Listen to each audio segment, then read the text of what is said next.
Muito obrigada. Estarmos conversando de um assunto que me chama muita atenção e que sou apaixonada, que é a comunicação. O fato é, unir comunicação dentro de uma profissão que eu já disse em alguns meios, seja familiar, que se eu não tivesse me formado em comunicação, fosse comunicóloga, eu seria advogada, porque eu amo direito. Ai, que Não sei, bom. mas eu amo, porque eu gosto de defender. Olha, que bom pra mim, né? Que bom pra mim que não vou ter você do outro lado como meu ex-adverso, né? Que bom. Eu gosto de defender o direito do outro, sabe? Assim, Uhum. até um posicionamento que tenho que controlar. Mas, enfim, foi uma coisa de admiração. Então, não tenho domínio, mas se eu não fosse comunicadora, com certeza seria advogada. A Carla fez uma colocação aqui inicial de que foi, assim, uma cadeia de indicações, né? Ela me indicou a Poliana e a Poliana indicou você. Doutora, o pessoal está chegando. Vamos então, vamos bater aquele papo gostoso. Já iniciamos, Com certeza. mas com a temática. Reforço o meu agradecimento. Morra estar dialogando com você. E me permita uma fala que fizemos em particular. Posso fazer aqui? Por favor. Gente, teremos novidades. Somente isso, em parceria. Aguarde, breve nós estaremos comunicando, porque após essa live nós vamos marcar uma reunião para isso. Mas, doutora, resposta, pergunta inicial. Inicial. Os alunos saem da faculdade preparadíssimos, melhor, você corrigir minha fala, existe alunos que não têm a habilidade para a sustentação oral e que infelizmente vai para o mercado? Vou começar assim. Uhum. Olha, o que a gente percebe, assim, o aluno, ele ingressa na faculdade, ele tem muitos sonhos, né? E a faculdade de Direito, eu até brinco que ela transforma os seus sonhos, né? Em que sentido?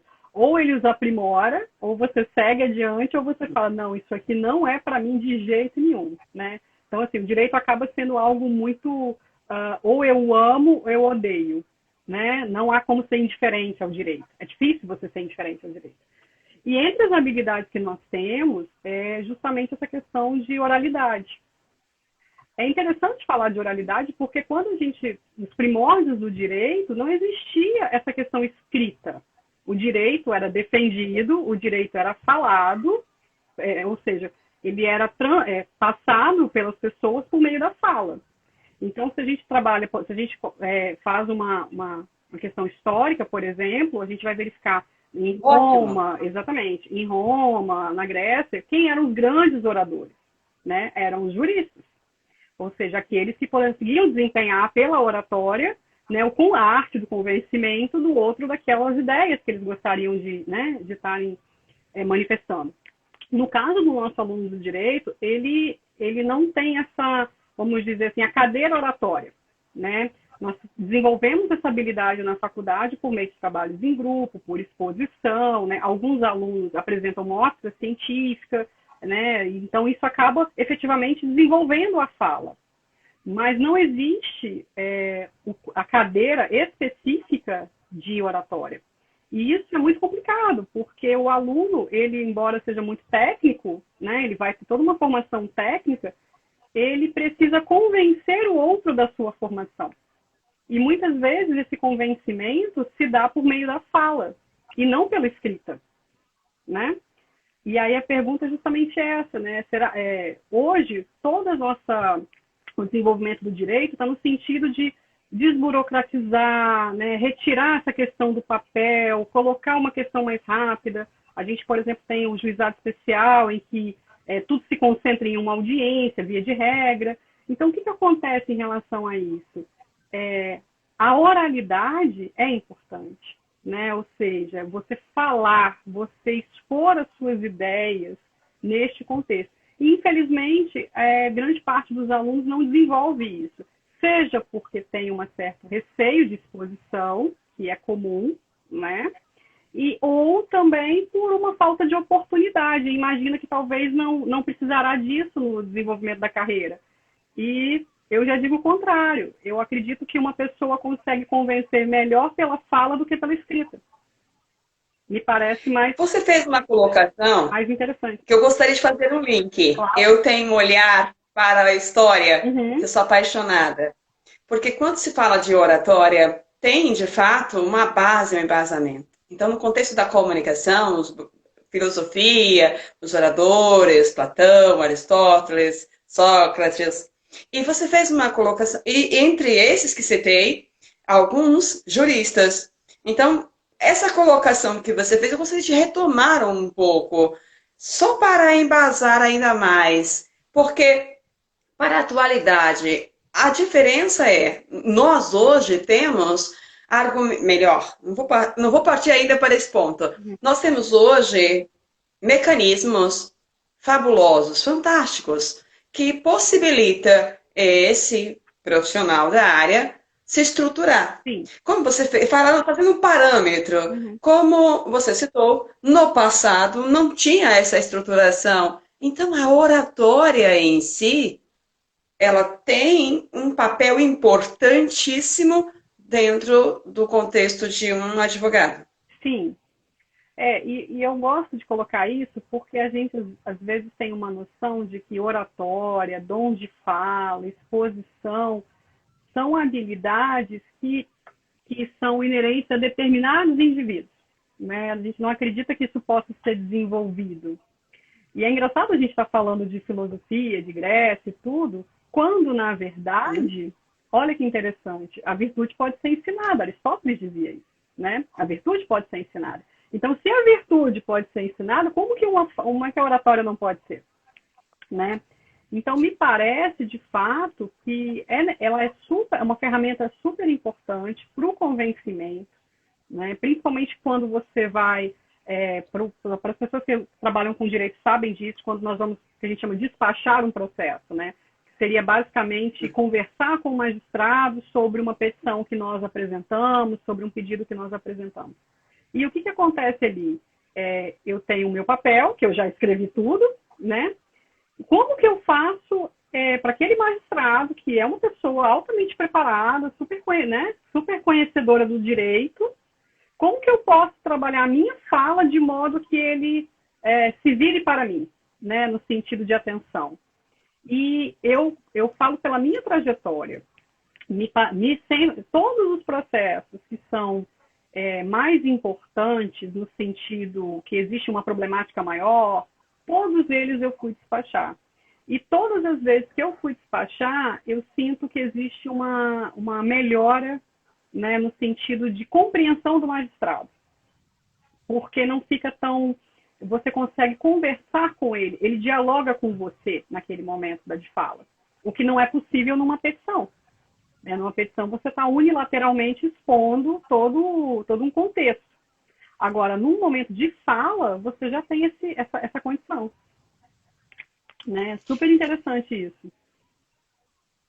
E a temática em si, conceituando, porque eu venho pelo embasamento e gosto muito dessa troca. O que é sustentação oral para nós abrirmos ainda mais o leque daquilo que preparei aqui, das perguntinhas que conversamos e que claro. fizemos uma pauta? Então, Significado, então, doutora Reitiele, da sustentação oral. Então, sustentação oral... Porque pessoas que estão passando por aqui talvez não tenham conhecimento, pessoas que vão assistir posteriormente não tenham conhecimento do que significa, ou aquele que deseja ser o aluno de direito não ouviu isso ainda. Desperte a curiosidade. Não, perfeito. O que acontece? A sustentação oral, ela é uma forma, né, permitida pelo Código de Processo e muito exigida pelos advogados, que é uma oportunidade do advogado estar expondo o seu posicionamento, ok? Para um tribunal, né? Ou seja, eu estou com um recurso de apelação e me é oportunizado por 15 minutos, né, a fala diante daqueles desembargadores. É importante dizer isso, por quê? Porque nós temos um desembargador, né, que ele é o relator de um processo, e ele vai ler o voto, que vai ser o voto que vai, vamos colocar assim, decidir se os outros desembargadores o acompanham naquele sentido ou não.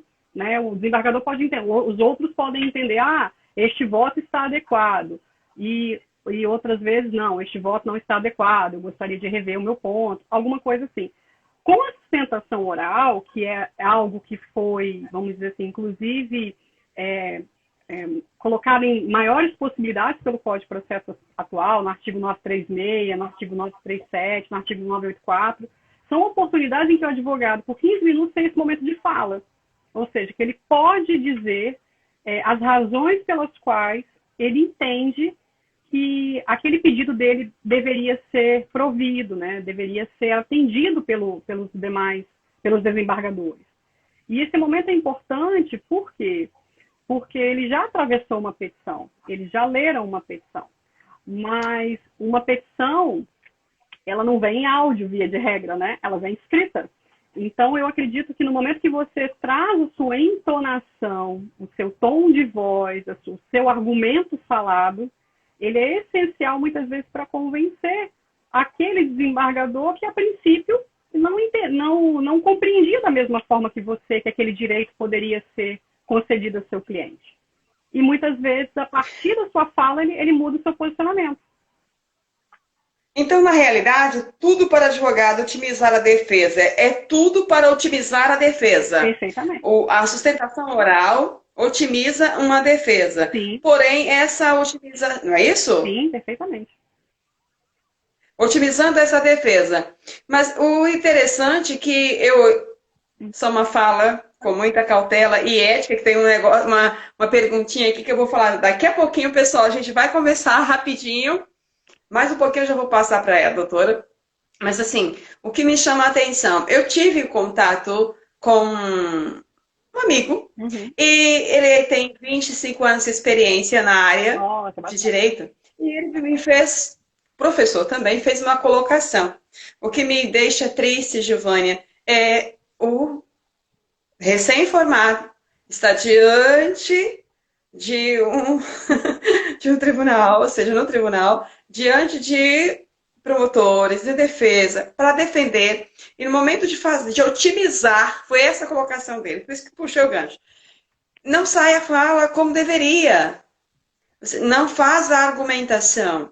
Então, caminhando para a oratória natural, normal, comum, seguimos um ponto bem importante que é bom ressaltar. Qualquer ser humano da área de direito ou qualquer outra área, mas eu vou levar para a área de direito. Se não tiver uma linha de raciocínio coerente, joga a bola para você. O que acontece? Então, a gente tem que lembrar o seguinte, que hoje você ser ouvido já é uma raridade pelas circunstâncias que nós vivemos, né? Hoje as pessoas têm o celular na mão, então tudo é muito mais interessante. Né? Eu posso buscar o que me interessa na internet. Não necessariamente o que você me diz me interessa naquele momento. Então, já temos um problema em relação a isso. Se eu começo a desenvolver a minha fala, né? No momento que eu estou desenvolvendo a minha fala, eu não consigo concluir, eu não consigo demonstrar a você qual é a minha linha de raciocínio, né? Eu entrego as coisas, eu entrego o argumento de forma atravessada. O que te parece? Fala, olha, essa pessoa, nem ela acredita no que ela está dizendo, vamos colocar assim, né? Nem ela acredita no que está dizendo, então por que eu vou acreditar, né? Por que eu vou dar atenção? Por que eu vou me virar para essa pessoa? Né? No caso de uma sustentação oral, propriamente dita, eu brinco que nós estamos quase como se fôssemos avaliados pelo The Voice, assim, né? Eu brinco que é exatamente o The Voice. Oh, legal! Eu sempre falo com os meus alunos isso. Eu falo, olha, você está ali, você está expondo e você tem 3 cadeiras, né? Você pode entrar perdendo o jogo, mas se uma cadeira virar para você, você ainda está no jogo de volta. E é exatamente isso que acontece. Mas para você estar dentro do jogo, você tem que convencer alguém que muitas vezes mais experiente que você, seja pela idade ou seja pelo próprio currículo, né? Porque nós estamos falando de alguém, né, que chegou ao cargo que chegou, não é uma pessoa, não é um qualquer, vamos colocar assim, uma pessoa que realmente tem estrutura para estar ali. E por si só, ele já te intimida, né? Eu brinco que ele intimida por uma série de razões. Ele está, geralmente, numa posição mais alta que você, né? Porque as cadeiras já são direcionadas para que eles fiquem mais altos, existe toda uma liturgia, vamos colocar assim, para isso. Então, ele é mais alto que você. Aí, só o fato de eles estarem mais altos já te intimida um pouco. Aí, não satisfeito com isso, ele coloca uma toga preta, né, em alguns momentos, dependendo do que a gente está discutindo.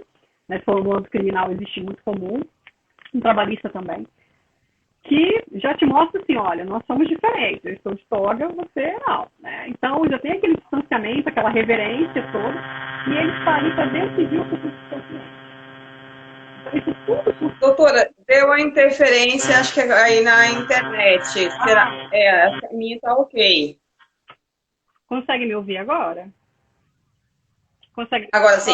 Ah, então tá bom. Sim, então, agora sim, mas cortou a sua fala anterior. Muitas vezes, melhorou? Melhorou.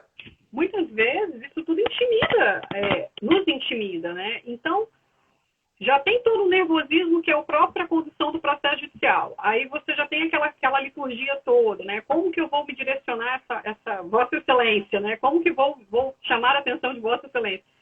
E ainda eu não sei o que dizer, ou eu não estou preparado para dizer o que sei, ou eu sei o que dizer, mas eu não consigo falar. Né? Eu tenho uma colocação, doutora, que é a seguinte, só para fortalecer o nosso bate-papo, que é assim, foi uma colocação, eu falei com a pessoa que estaria com você, ela me mandou a perguntinha, é jogo rápido, né? Só para colocar. Então, segundo os advogados, os motivos são diversos e passa por, ou seja, e passam ainda, por não ser obrigatório fazer a sustentação oral. Não é obrigatório, eu saio da linha de raciocínio e entro. Não é obrigatório fazer a sustentação oral? Não, é uma faculdade, ou seja, o advogado ele pode se valer da fala. O fato dele não fazer a sustentação oral não significa dizer que isso por si só vai invalidar, né? Ao contrário, ele pode efetivamente fazer a sustentação como complementação às razões que ele apresentou por escrito, mas não é obrigatório. Então, tem dois pontos importantes, que me corrija por gentileza, que aqui eu sou aluna. O detalhe em relação a direito, nós trazemos as duas informações. O fato de não ser obrigatório fazer a sustentação oral, já me deixa, eu, enquanto advogado, e digamos que meio despreparado para a oralidade, já me deixa intimidado pelos outros fatores que você acabou de colocar. Essa linha de raciocínio, quando coloquei, ela bloqueia, por quê? Porque o meu pensamento pode vir a ser negativo diante de um questionamento ou uma crítica. Sim, medo da crítica. Sim. Você está sendo avaliado de alguma forma, né? Porque, primeiro, você é avaliado pelos 3 desembargadores, né? Por assim dizer. Certo. Você é pelos 3. Não satisfeito com isso, existe os julgamentos nos tribunais, via de regra, eles são públicos. Então, as pessoas podem assistir, né? As pessoas podem estar ali para ver. Então, você é avaliado por quem está na sua frente e por quem está atrás de você te assistindo. Então, isso já causa um desconforto, né? Porque não sei quanto aos demais, mas todas as vezes que nós somos avaliados, pelo menos na mim, me causa desconforto. Né? Ser avaliado não é algo muito, vamos dizer assim, muito tranquilo, né? A maioria das vezes. Né? A não ser que a pessoa realmente esteja bem disposta, domine muito bem o tema. Mas, via de regra, ser avaliado não é bom. Né? A gente passa por uma certa dificuldade ali. Então, assim, só que o que me parece, quando a gente fala de sustentação oral, às vezes as pessoas não têm noção de quão importante ela é. Primeiro, é uma oportunidade que se dá. Eu penso que em defesa, principalmente para a advocacia, todas as oportunidades que você tiver para defender o teu cliente, elas devem ser usadas. Né? Então, assim, antes sobrar do que faltar. Vamos colocar dessa forma, né? Triste seria, por exemplo, se você recebe uma negativa do seu recurso e você depois pensa, poxa, mas talvez se eu tivesse dito isso, se eu tivesse sustentado oralmente, talvez o julgamento seria outro. Então, me parece mais adequado sustentar oralmente. Nas oportunidades que eu tive, eu vi que fez diferença. Muita diferença. Inclusive, eu tenho uma situação em que eu estava com um recurso de apelação sendo julgado, o voto do relator foi contrário ao meu pedido, né? Mas um dos desembargadores pediu vista, ou seja, ele pediu para verificar o processo após a minha fala, né? Então, assim, eu falo, opa, então naquele momento o jogo, entre aspas, virou para mim. Porque se eu não estivesse ali, provavelmente, ou dificilmente, o voto condutor seria unânime e todos os três decidiriam da mesma forma. Mas com o momento que eu sustentei oralmente, disse algo que para ele despertou interesse no processo, no sentido de, opa, tem algo que talvez ali não ficou bem claro, eu gostaria de rever, foi o momento em que ele buscou para si o processo. E naquele momento o meu processo não foi julgado de forma negativa, né? E posteriormente a gente consegue virar o voto.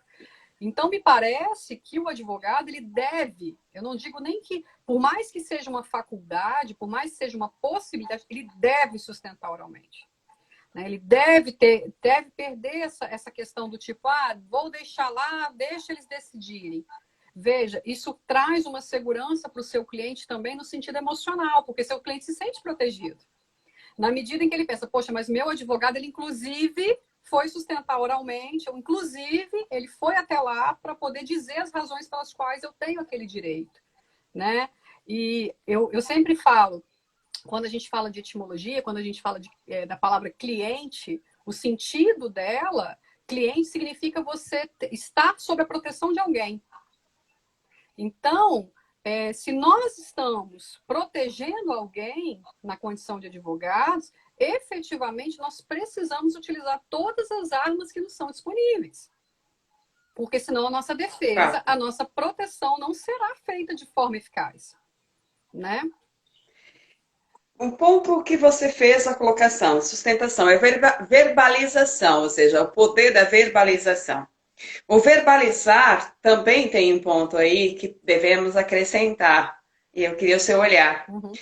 O ritmo, a rítmica, ou seja, o ritmo vocal, o ritmo da fala, nessa sua experiência, poderiam relatar? O ritmo vocal, ou seja, a maneira como você ritmou, para que eu vou abordar outros pontos, mas eu acho interessante nós abordarmos ponto a ponto, para que quem nos escuta compreenda de fato a importância da sustentação oral. Então, a verbalização, o ritmo vocal, te favorece? Eu acredito que sim. Eu acredito que, primeiro, quando nós falamos, nós estamos organizando ideias, né? Então, na medida que você organiza ideias na fala, porque você quer ser compreendido, né? Você quer ser compreendido. Então, assim, se eu estou... E eu, no momento que eu estou presencialmente na frente de alguém, por exemplo, um desembargador, e eu estou falando algo, eu percebo pela expressão corporal dele se ele está recebendo aquilo de forma benéfica ou que ele não está recebendo aquilo. Olha, essa comunicação está causando ruído. Então, imediatamente eu tenho a oportunidade de refazer o meu raciocínio, de mudar o meu tom de voz, de melhorar a minha linha de pensamento, de modo a fazê-lo compreender o que eu quero.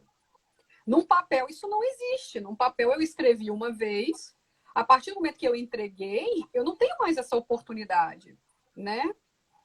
De ver a maneira como ele está lendo aquilo e recebendo aquela informação. Aquela informação eu recebi, não estou entendendo nada que esse advogado está dizendo.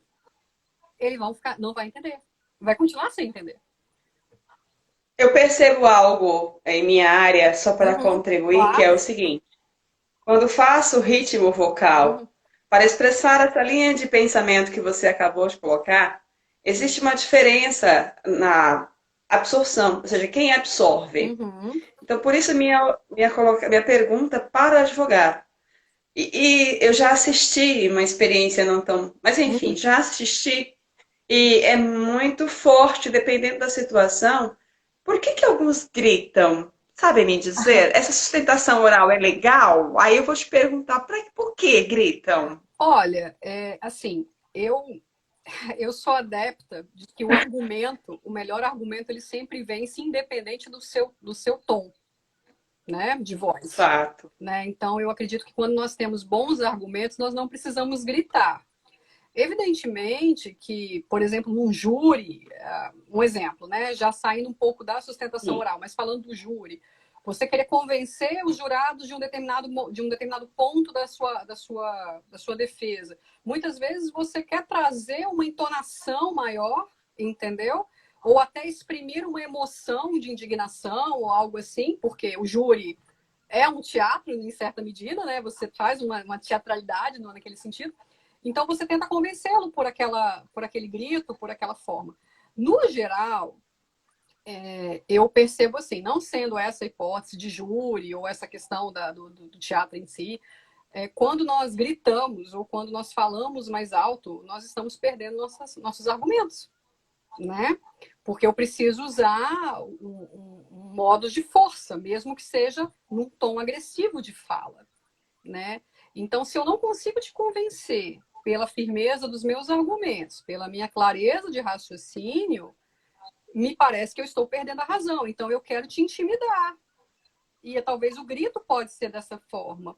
Mas para mim, seria contraproducente falar isso, considerando que como que eu poderia, por exemplo, intimidar um outro advogado, né? Que ele está ali na mesma condição que eu.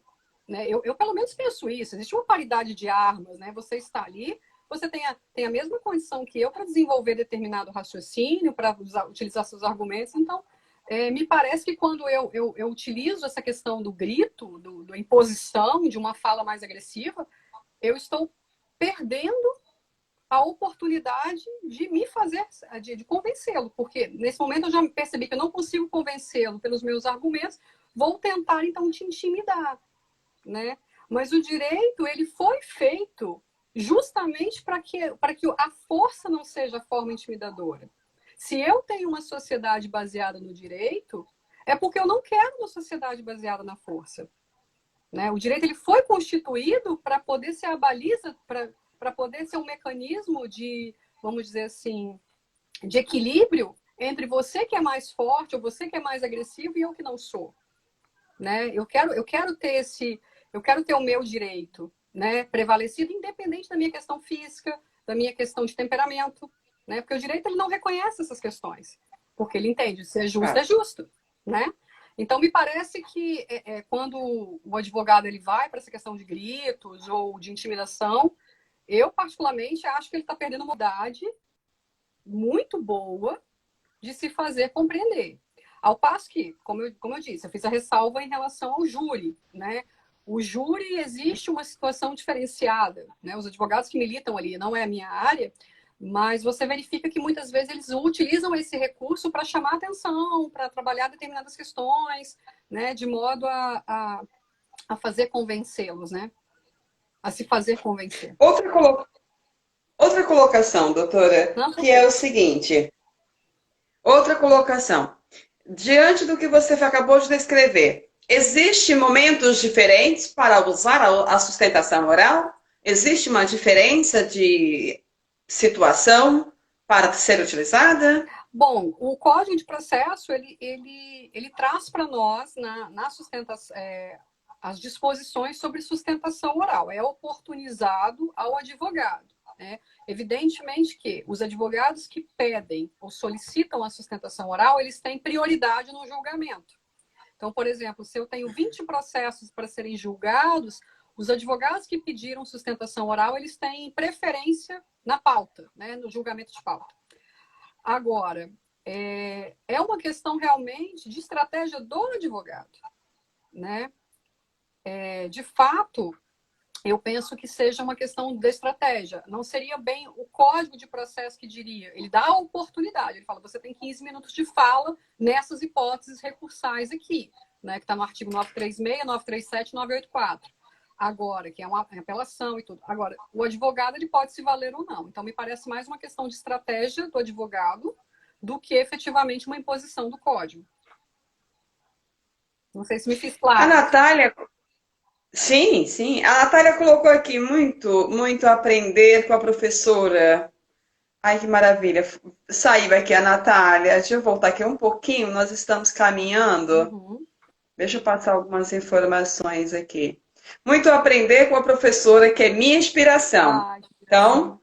é para ti. Vamos lá, mais um pouquinho aqui. A doutora Carla, eu chegava pessoalmente no juiz e falava, excelentíssimo, senhor doutor juiz, queria responder com o senhor. Algumas observações que foram passando, não dava para parar aqui, mas dá para nós falarmos. A Carla fez outra observação. No início, eu ficava tão nervosa por não saber como me dirigir ao magistrado, aquilo que você fez a colocação, Uhum. que eu quase falava com ele da forma que fazemos o endereçamento de petição. Lorival. O Lorival é um mestre, é o Lorival Cristofoletti, ele é um parceiro da FAESA, de mestrei aula junto com ele, somos colegas parceiros. O aluno que se mostre muito rigoroso em termos éticos não fica constrangido de início a aceitar a ideia de que deve defender entusiasticamente um réu assumidamente culpado. É uma pergunta. Bom, assim, o direito. Posso ler novamente? Ficou claro? Entendi, entendi. Tá. Bom, a advocacia, ela tem vamos dizer assim, uma das melhores prerrogativas, que é justamente a liberdade do advogado em não exercer o seu ofício, quando ele entende que aquilo afronta o que ele eticamente ele acredita, ou que efetivamente não corresponde aos ideais de verdade dele. Então, assim, diferente de um magistrado, que o magistrado ele é obrigado a julgar o processo via de regra que lhe é submetido, né, a não ser as hipóteses de suspeição, mas não sendo hipótese, ele vai receber um processo, independente do que ele pensa, ele vai ter que dar um julgamento. Eu, como advogado, eu posso dizer, eu não quero essa pessoa como meu cliente, né? E me parece que essa liberdade é o que mais me encanta na advocacia. É eu justamente poder dizer o seguinte, olha, não tenho interesse. Evidente que quando nós estamos do lado da razão, é mais fácil, né? Vamos dizer assim. A gente até brinca, certo. Advogado, ele não tem tese, ele tem cliente. O que isso quer dizer? Quer dizer que o que você pensa muitas vezes não vai ser efetivamente demonstrado naqueles autos. Né? Justamente por quê? Porque você vai estar dizendo a verdade do seu cliente. Não estou dizendo de mentira, não estou dizendo de você subverter ordem, não estou dizendo de você falsificar nada, mas você efetivamente vai mesclar o que pode ser dito ali. Não obstante, você tenha conhecimento de muito mais coisa, né? Agora, eu acho que a primeira questão é o seguinte, se você não acredita na defesa do seu cliente, você pode recusá-la. Eu acho que esse é o primeiro ponto que nós temos que trabalhar. É a recusa do advogado em exercer determinado... não querer exercer advocacia para determinadas pessoas ou para aquilo que ele não acredita. Eu acho muito importante isso. Porque, veja, a pessoa está depositando em você uma confiança que você precisa também ter nela. Né? Não estou dizendo... O criminalista, quando ele vai defender, eu acredito no seguinte, acredito que eles defendem de forma entusiástica justamente porque eles acreditam que aquela forma de defesa é possível. Né? Então, eles acreditam que é possível chegar numa outra realidade do que está sendo colocado ali. Por exemplo, a pessoa é culpada, mas eu vou defender com o que eu vejo de argumentos que podem inocentá-la. Né? Então, assim, então eu acredito que o advogado que ele faz esse trabalho, ele acredita, e eles são muito bons. Né? Eles são muito bons. Eu digo assim, eu tenho colegas criminalistas assim, que eles realmente te convencem, né, de que azul é branco. Mas porque eles acreditam naquilo. Então, e eles estudam para aquilo. E eles acreditam. Então não deve se sentir constrangido por ser ético. Eu entendo que a questão ética, o nosso código de ética dos advogados, ele está lá dizendo quais são as nossas questões éticas. Eu posso me recusar, eu não preciso trabalhar para quem eu não acredito, né? Ou eu não tenho essa noção. Essa eu acho que é a primeira questão. Se eu não acredito, se aquilo me afronta, se aquilo vai muito contra o que os meus preceitos morais, eu não vou defender. Né? Então, não acredito, não quero. Segundo, quero fazê-lo. Então, vou fazê-lo da melhor maneira possível. Né? Eu acredito que O advogado, quando ele aceita, eu acho que é isso que as pessoas não entendem. O advogado, ele tem que aceitar a sua causa. E isso as pessoas não têm essa ideia. Eles acreditam assim, eu vou bater na porta do advogado, o advogado vai pegar a minha causa. Não é. Eu vou contratar o advogado. Mas isso é uma via de mão dupla. O advogado aceita a sua causa. E é nesse momento que você vai estabelecer os limites daquilo.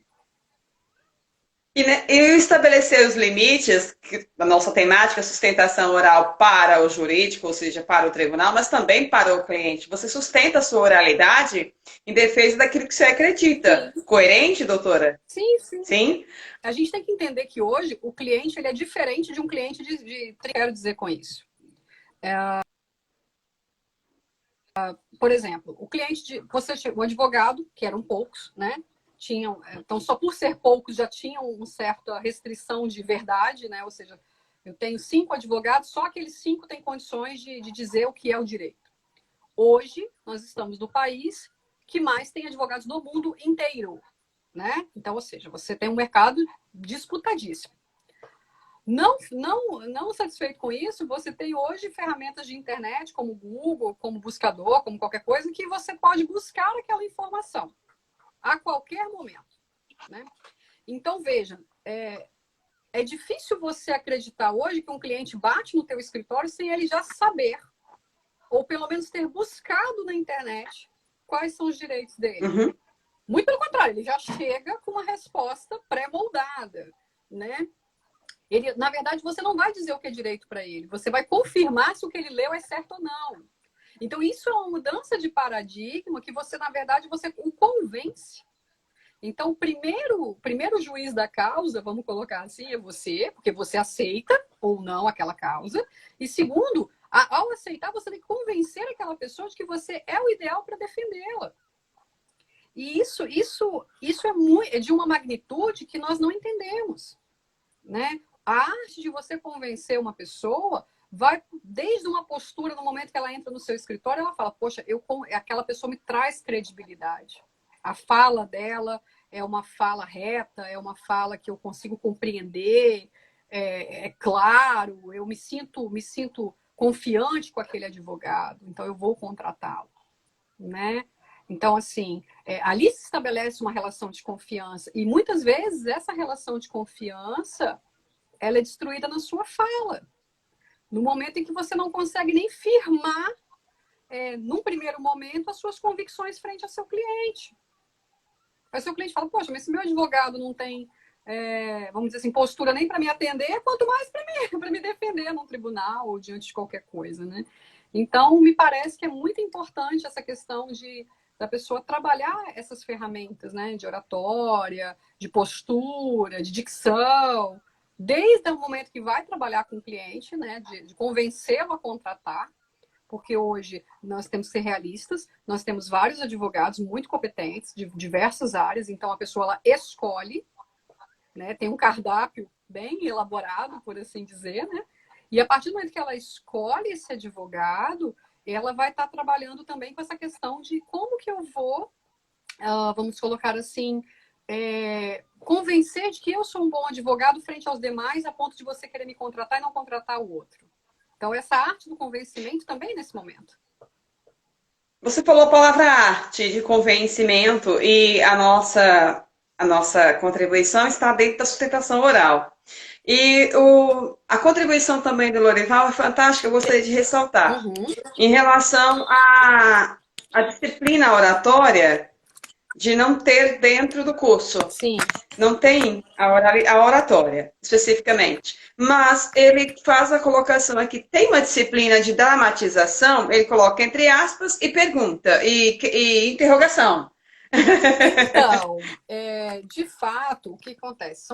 A oratória e os demais cursos, né, nesse sentido, eles podem ser desenvolvidos extra classe.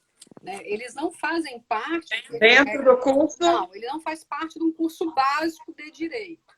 Né? Há controvérsia se isso é o ideal ou não, né? Porque a gente sabe que seria importante ter, mas ele não é assim, vamos dizer assim, pré-requisito. Ou seja, eu não preciso ter a cadeira de oratória para estar na condição de advogar. Vamos colocar assim. né? Sim. Pelo menos isso pela visão do MEC, né? Pela nossa visão de hoje de instituição. Agora, dramatização, assim, é porque muitas vezes a pessoa entende de forma diferente, né?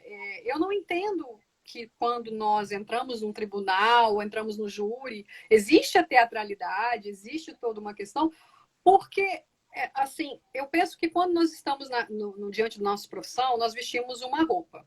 Quando nós estamos em casa, nós vestimos outra roupa.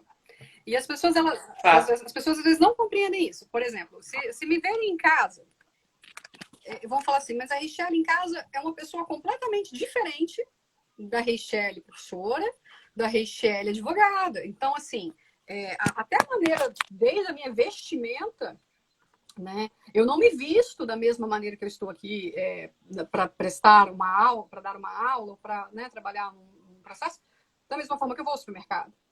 E isso me parece da mesma forma quando a gente veste, vamos colocar assim, uma personagem, né? Não é que ela é falso, mas você tem que criar condições de credibilidade. Então, quando eu falo criar condições de credibilidade, é a sua entonação, né? Às vezes, a sua vulnerabilidade como pessoa não é exposta, né? Porque você está representando uma ideia, então essa ideia ela tem que estar um pouco mais plena.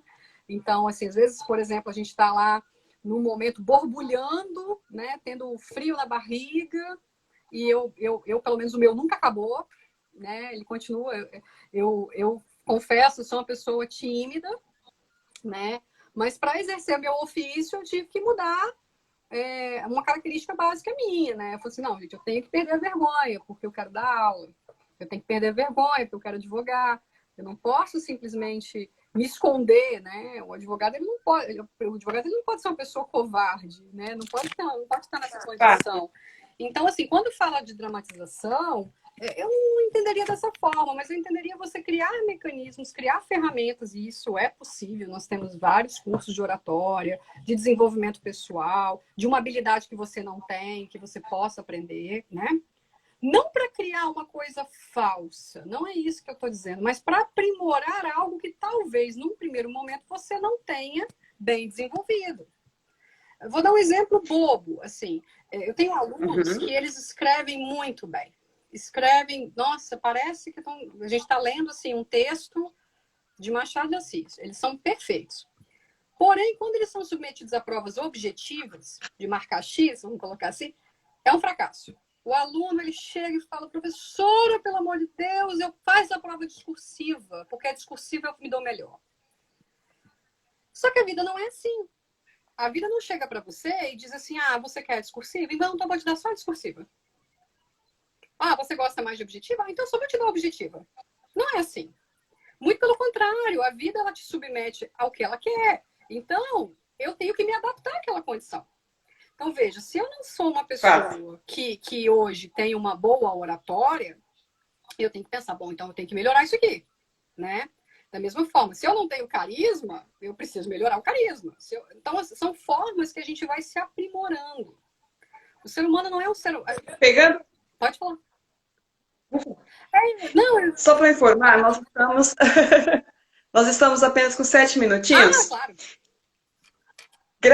Que coisa maravilhosa. Mas pegando o gancho que você está falando, a Jéssica fez uma outra colocação, então a gente colocou aqui para o Lorival, para os demais, a contribuição do professor Lorival não existe no curso, né? A disciplina. Não existe. Mas existe a possibilidade de um projeto que vai acontecer breve.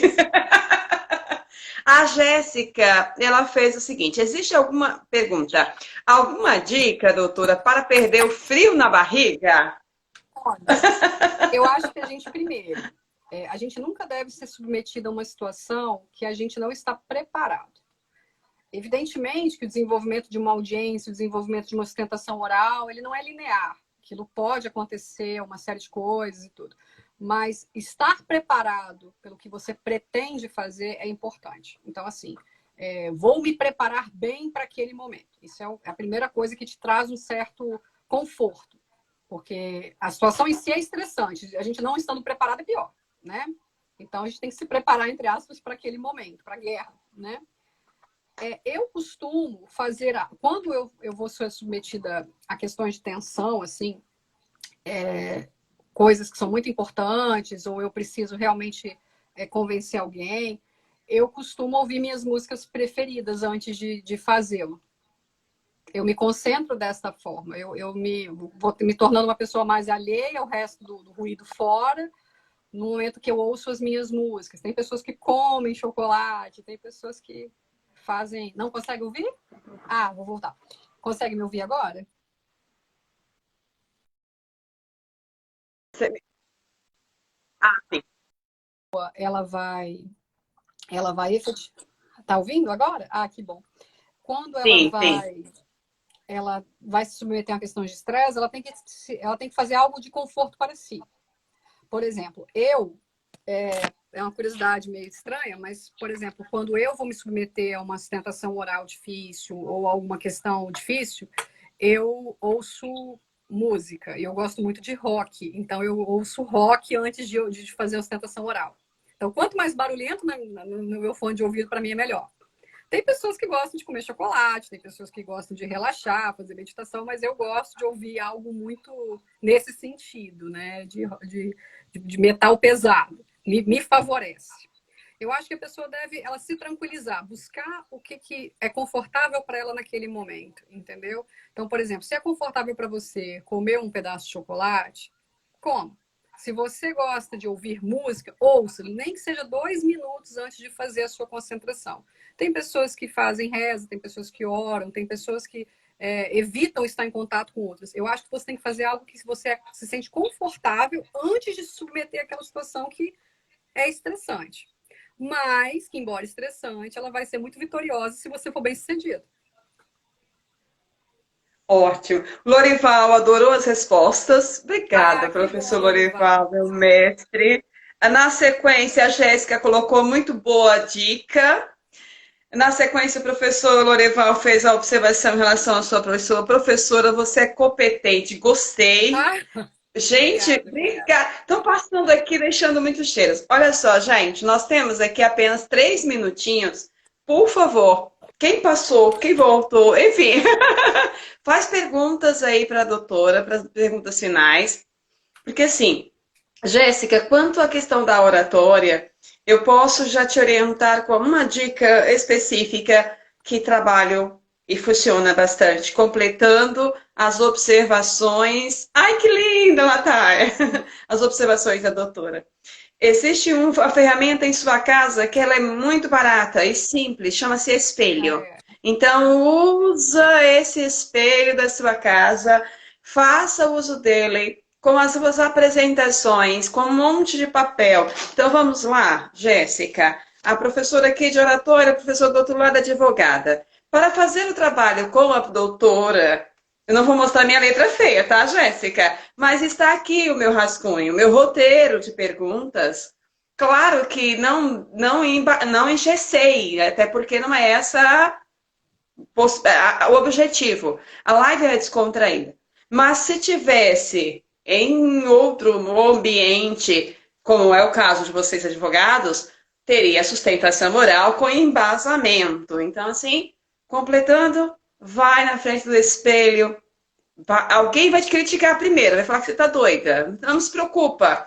Fazem isso comigo direto. E eu já estou fazendo isso há 14 anos. Então, eu dou aula do assunto e continuo fazendo. Então, a questão é a prática.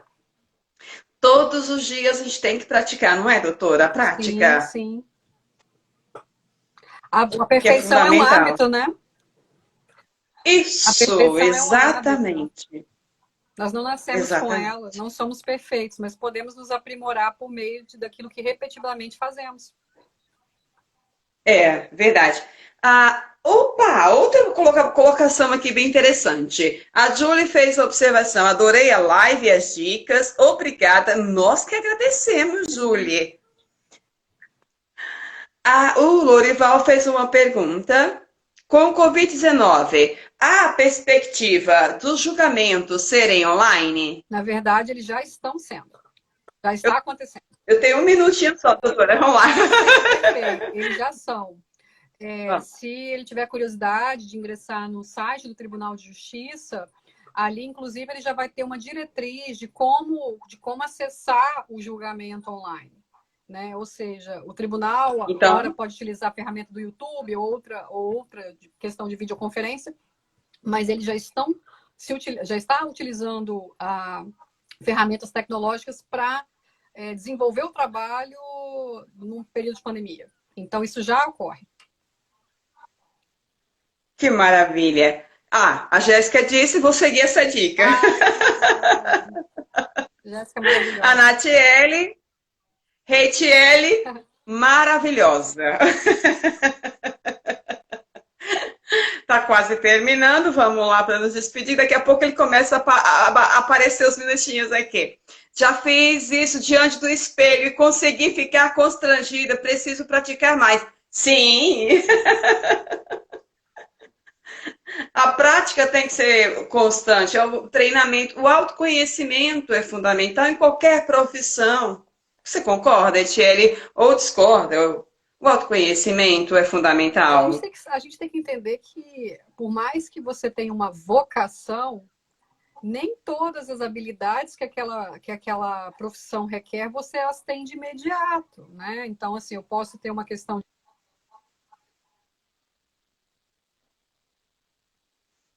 Ai, meu pai. Digo assim, voltou. Que bom. Digo assim, nem tudo que nós temos, por mais que nós tenhamos uma vocação, isso não quer dizer que eu não tenha habilidades para serem efetivamente aprimoradas, né?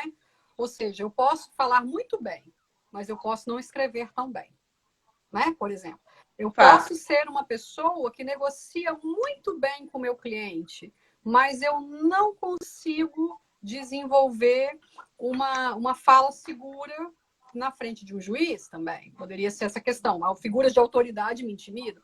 Então, a gente tem que entender o seguinte, por mais que você seja vocacionada a algo, nenhuma vocação vem para você sem o seu aprimoramento. Senão nós não estaríamos falando de pós-graduação, não falaríamos de mestrado, não falaríamos de graduação, não falaríamos de cursos livres, não falaríamos de cursos específicos, porque senão não faria sentido. Afinal de contas, eu sou vocacionada, eu não preciso desse tipo de coisa. Isso não é uma realidade para ninguém. Todas as pessoas que eu admiro, assim, no sentido, principalmente acadêmico, são pessoas que se aprimoram todos os dias. Eu tive um chefe que ele é um advogado brilhante. Ele acordava todos os dias 5 horas da manhã para ter 2 horas de leitura. Magnífico. Mesmo sendo um excelente advogado.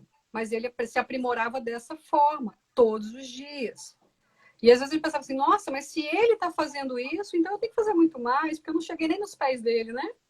Então a gente tem que trabalhar isso, ter essa humildade de trabalhar esse desenvolvimento nosso, de maneira que à medida que a gente vai avançando e superando os obstáculos, a gente vai se sentindo mais seguro também. E nosso trabalho é bem feito. Reitiele, o nosso tempo vai finalizar. Eu fico com receio de não dar aquele agradecimento. Imagina. Todos que passaram por aqui.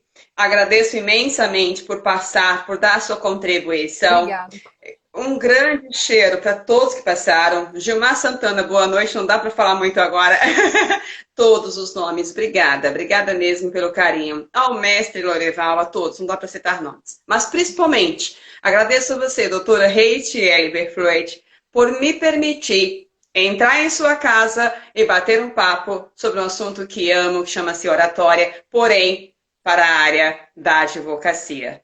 E será um prazer ser sua parceira, pode ter certeza. Com certeza. Eu que agradeço a todos, principalmente a oportunidade. Gosto muito de todas essas questões de aprimoramento de ferramentas, de trabalho. Acho isso tudo muito válido. Eu sou uma pessoa super entusiasta de estudo e aprimoramento. E eu acredito que nós, advogados, temos muito que aprender com os comunicadores, com as demais áreas, né? E, assim, foi uma oportunidade. Eu confesso que eu aprendi muito mais hoje do que falei, né? Embora tenha sido convidada, mas eu ouso dizer